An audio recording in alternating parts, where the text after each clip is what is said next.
desde Argentinísima Satelital para Argentina, América y el mundo.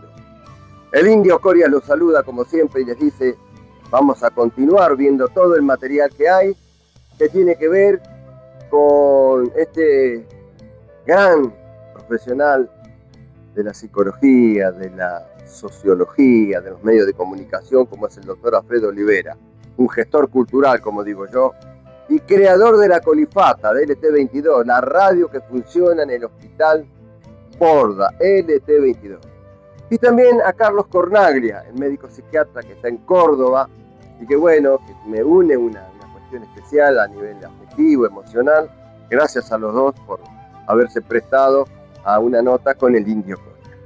Y les quiero comentar algo. ¿Tienen alguna duda? ¿Se sienten víctimas de algo raro? ¿Alguien va a su casa y a partir de ahí pasa algo todos los días o todas las veces que va? ¿Se siente víctima de la envidia, de la brujería, de los daños, de los hechizos, de las maldades? Acá está el Indio Coria para ayudarlo a encontrar la punta del iceberg y poder revertir esa situación que lo viene perjudicando. Ahí están los teléfonos. Último viernes de cada mes en General Rodríguez, ruta 28, kilómetro 5, barrio Marabó. Un saludo grande a la gente de Olavarría, de Deró, de Saliqueló y de Guaminí. Pronto vamos a volver a esas regiones del país. Y desde acá les digo: pon tu pensamiento en mí y harás que desde este momento mi fuerza de pensamiento ejerza el bien sobre todos ustedes.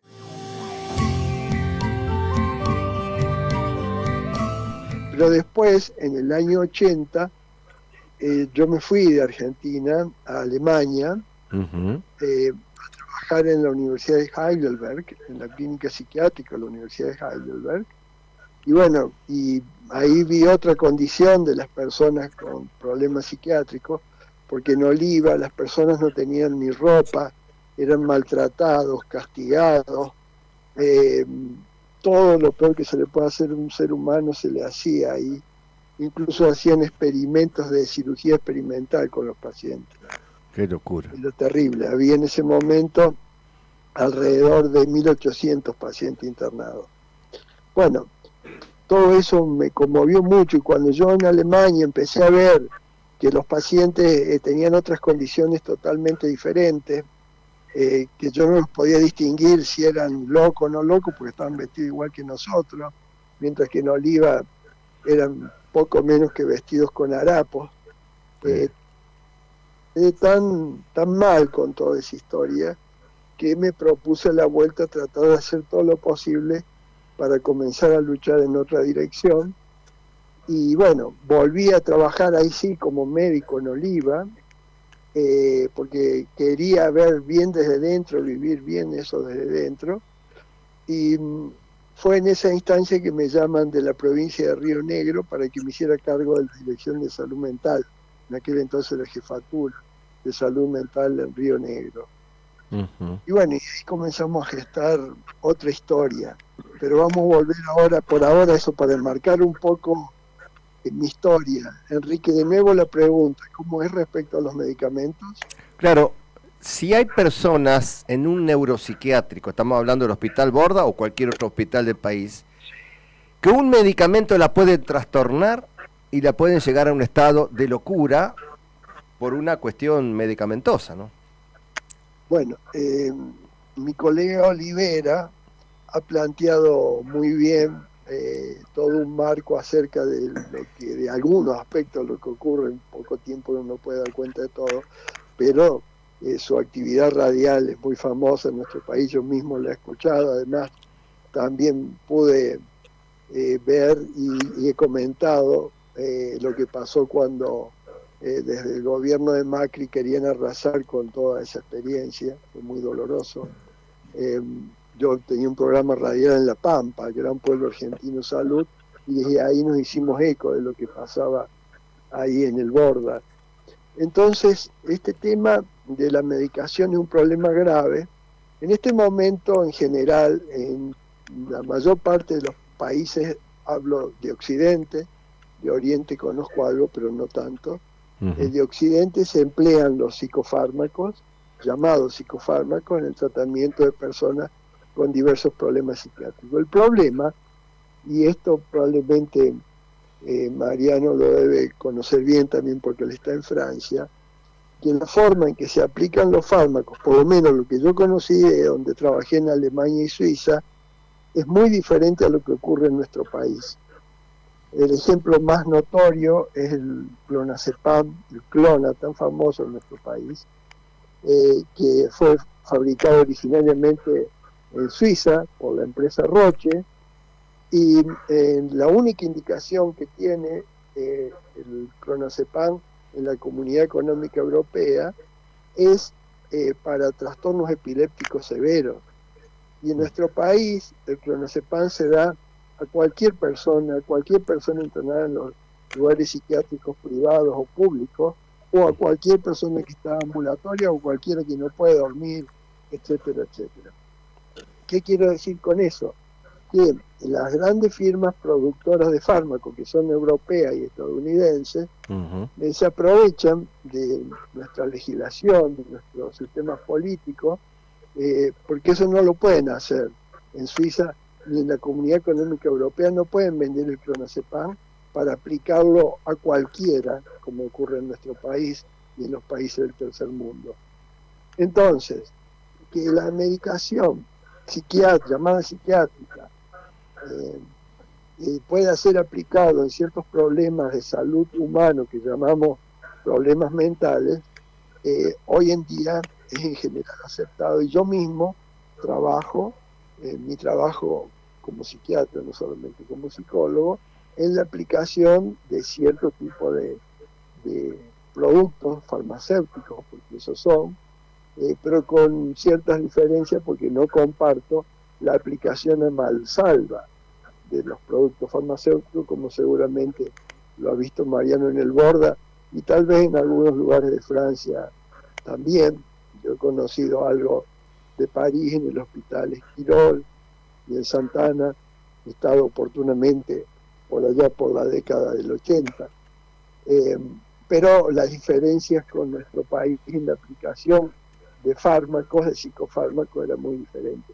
Acá es gravísimo el problema en nuestro país, y yo esto lo he publicado varias veces en distintos aportes que he intentado hacer, y realmente no tiene ningún sentido más que perpetrar un maltrato en muchos colegas nuestros, un maltrato no consciente, triste que digo, y que arrastra una mala formación que tenemos como médicos en primer lugar, pero también como psicólogos, Enrique. Yo pensaba, Mariano, este es un programa que tiene una particularidad, que acá se trabaja mucho, se hacen notas, participa gente que tiene que ver con el tema de los pueblos originarios, y debe haber en esa cuestión intercultural de cada paciente o de cada colifato del Borda, cada colifato como nosotros, como yo, debe haber también una particularidad ancestral, tienen que traer una creencia determinada.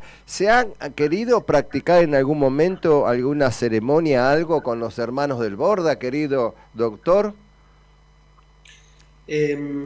Escuchaba recién al doctor Cornaglia. Hizo un recorrido que llegó hasta la provincia de Río Negro, y ahí voy a la respuesta. Ajá. Unos pocos años después, o posiblemente durante la presencia del doctor, se aprueba una ley, la ley 24, que derivó en lo que fue la llamada ley de desmanicomialización, que cerró el psiquiátrico de Allen, un psiquiátrico chico del interior de la provincia de Río Negro, y se intentó reemplazar por todo un sistema comunitario de atención en salud mental muy interesante. Es decir, el recurso frente a situaciones agudas, digamos, o de dificultad, digamos, y de dolor, se multiplicó, se amplió a otras posibilidades de atención. Entonces, cuando había una crisis, se internaba y se interna en hospitales generales, y luego todos los equipos de salud están ahí para acompañar a estas personas en el seno de su comunidad.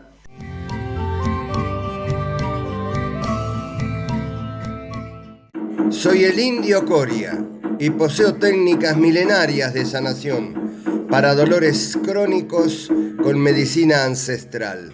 Ayuda espiritual. Los espero.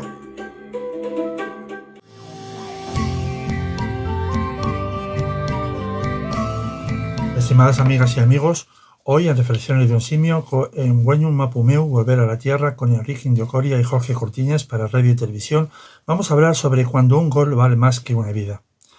Hoy día en los que en un país entero parece detenerse, juega la selección, juega nuestro equipo y millones de personas se reúnen frente a una pantalla. Se llenan los bares, aparecen las banderas, se compran camisetas, se organizan viajes, las calles se preparan para la celebración y durante 90 minutos personas que piensan de manera diferente, que votan diferente y que quizá nunca se abrazarían en otras circunstancias, gritan juntas un mismo gol. Y yo me pregunto, si somos capaces de unirnos así por un valor, ¿por qué no somos capaces de unirnos con la misma fuerza ante una injusticia? No estoy criticando al fútbol, ni a quien lo disfrutan de él. El deporte puede unir, emocionar y regalarnos momentos inolvidables. Lo que cuestiono es nuestra escala de prioridades. El fútbol profesional mueve cantidades inmensas de dinero, fichajes millonarios, salarios extraordinarios, derechos televisivos, publicidad, estadios, viajes y patrocinios. Mientras tanto, en este mismo planeta, millones de personas carecen de agua potable, alimentos suficientes, medicamentos, escuelas o una asistencia sanitaria digna. Y la contradicción resulta dolorosa. Somos capaces de pagar fortunas por un jugador mientras una comunidad indígena puede esperar durante años la construcción de un simple pozo de agua o una escuela.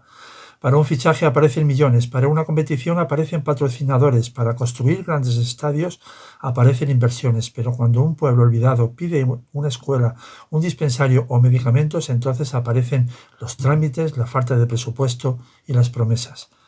Para el espectáculo hay urgencia, para la pobreza hay paciencia, para el negocio hay dinero, para los olvidados hay excusas. Nos rasgamos las vestiduras porque un árbitro no señaló un penalti. Gritamos, protestamos y discutimos durante días porque nuestro equipo perdió un partido. Analizamos una jugada cada 10 cámaras diferentes para comprobar si un jugador estaba adelantado unos centímetros. Pero ¿dónde está esa indignación cuando descubrimos un caso de corrupción política? ¿Dónde están las multitudes cuando se deteriora nuestra sanidad pública? Cuando faltan médicos, cuando nuestros mayores esperan meses para ser atendidos o cuando una familia no llega al final de mes. ¿Dónde están esas banderas cuando un pueblo indígena es expulsado de sus tierras? ¿Dónde están esos gritos cuando una comunidad no tiene agua potable, cuando desaparece una cultura ancestral o cuando se destruye un bosque para enriquecer a unos pocos? El fútbol, sin embargo, nos enseña algo importante. Sabemos unirnos, sabemos llenar plazas, sabemos movilizarnos, sabemos sentir cómo mostrar una causa colectiva. Por tanto, el problema no es que no podamos hacerlo. La pregunta incómoda es ¿por qué elegimos hacerlo solamente para determinadas cosas? Imaginemos que defendiéramos la sanidad pública con la misma pasión con la que defendemos una camiseta, que exigiéramos transparencia política con la misma fuerza con la que reclamamos justicia arbitral, que llenáramos las plazas cuando una comunidad indígena pide agua, cuando se recorta la educación o cuando la corrupción roba el dinero que debería destinarse a hospitales o cuando nuestros mayores son abandonados. No se trata de dejar celebrar un gol, se trata de aprender también a indignarnos ante una injusticia. No se trata de cerrar estadios, se trata de abrir los ojos. Hay partidos mucho más importantes que duran 90 minutos. Estamos jugando el partido contra la pobreza, contra la corrupción, contra la desigualdad, contra la destrucción de la naturaleza y contra nuestra propia indiferencia. Y en ese partido no existen espectadores, todos estamos jugando.